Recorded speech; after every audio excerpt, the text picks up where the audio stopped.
Last video में हमने पढ़ लिया था जाइलम के बारे में। आज हम स्टार्ट करेंगे phloem. Phloem is a complex permanent tissue which takes part in conduction of organic food inside the plant. Phloem भी हमारा एक कॉम्प्लेक्स परमानेंट टिश्यू है जो कि प्लांट में पाया जाता है और ऑर्गेनिक फूड के जो कंडक्शन होता है, जैसे हमको पता है ना कि लीव्स फोटोसिंथेसिस करती हैं, है ना, और ग्लूकोज बनाती हैं और उसको फिर कहाँ शिफ्ट करती हैं। जैसे रूट में ग्रोथ हो रही है तो वहाँ शिफ्ट करना पड़ता है, प्लांट बॉडी में जहाँ भी ग्रोथ हो रही है वहाँ शिफ्ट करना पड़ता है, और फाइनली अगर वो फूल वाला प्लांट है, उसमें फ्लावर लग रहा है तो वहाँ ज़्यादा ज़रूरत होगी। तो ये सारी शिफ्टिंग का काम कौन करता है?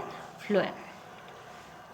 It consist of 4 types of elements. जैसे हमने जाइलम में भी पढ़ा था कि वो 4 एलिमेंट से मिलके बना है, वैसे ही फ्लोएम भी 4 टाइप के एलिमेंट से मिलके बना है। इनके नाम देख लेते हैं: sieve tubes, companion cells, phloem parenchyma और फ्लोएम फाइबर्स। आप ये समझ लीजिए कि बेसिकली ये पाइप जैसे स्ट्रक्चर हैं। जैसे हमने प्लास्टिक के पाइप देखते हैं ना, आप घर में पानी भरते हो, बिल्कुल वैसे ही ये पाइप हैं, लेकिन ये प्लांट बॉडी के अंदर प्रेजेंट हैं और कंडक्शन का काम कर रहे हैं। ठीक है, अब देख लेते हैं फ्लोएम के फंक्शंस।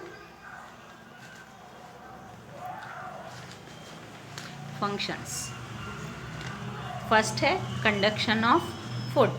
तो फ्लोएम का एक मेन फंक्शन क्या है? Phloem conducts organic food through out the plant.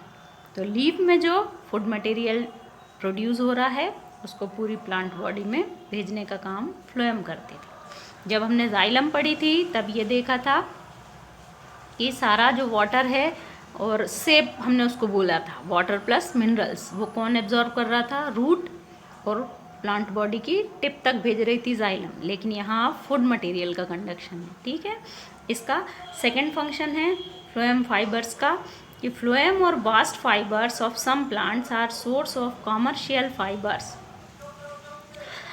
इसके कुछ फाइबर्स कॉमर्शियली इम्पोर्टेंस वाले होते हैं। जैसे आपने घर में रस्सी देखी होगी, एक जूट की रस्सी आती है ना, कोकोनट में जो प्रेजेंट होते हैं जूट, ऐसे ही ये और फाइबर्स होते हैं। अब जो हमारा मेन टॉपिक स्टार्ट हो रहा है वो है एनिमल टिश्यू। तो एनिमल टिश्यू क्या है? जिनसे एनिमल बॉडी बनी हुई होगी। ये भी 4 टाइप के हैं: epithelial tissue, connective tissue, muscular tissue और नर्वस टिश्यू। सबसे पहले देख लेते हैं epithelial tissue. It is a fundamental animal tissue which forms a continuous sheet of closely packed cells. ये एनिमल टिश्यू है जो क्या बनाता है? Continuous sheet of closely packed cells. Cells कैसी हैं? Closely packed. ये एक सेल, उसी से बिल्कुल सटी हुई दूसरी, उसी से सटी हुई तीसरी सेल, ये कहलाती हैं closely packed cells that covers all external and internal surfaces of the animal body. External बाहर से जो दिख रही है, इंटरनल अंदर की तरफ जो होगी, सारी की सारी सरफेस। एक बहुत अच्छी कवरिंग आप भी जानते हैं, हमारी स्किन एक्सटर्नल कवरिंग है हमारी बॉडी की, पूरी बॉडी हमारी कवर है स्किन से। तो स्किन भी क्या हो गया? इपिथेलियल टिश्यू का एक एग्जाम्पल। इंटरनल जैसे आपका हार्ट है, लंग्स हैं, किडनी है, लिवर है, हर एक ऑर्गन के ऊपर एक प्रोटेक्टिव लेयर होगी ना, वो सब किसकी बनी होती है? इपिथेलियल टिश्यू की। तो on the basis of cell shape epithelial tissue is of 3 types. अगर हम सेल शेप के बेस पे इनका क्लासिफिकेशन देखें तो ये 3 टाइप के होते हैं।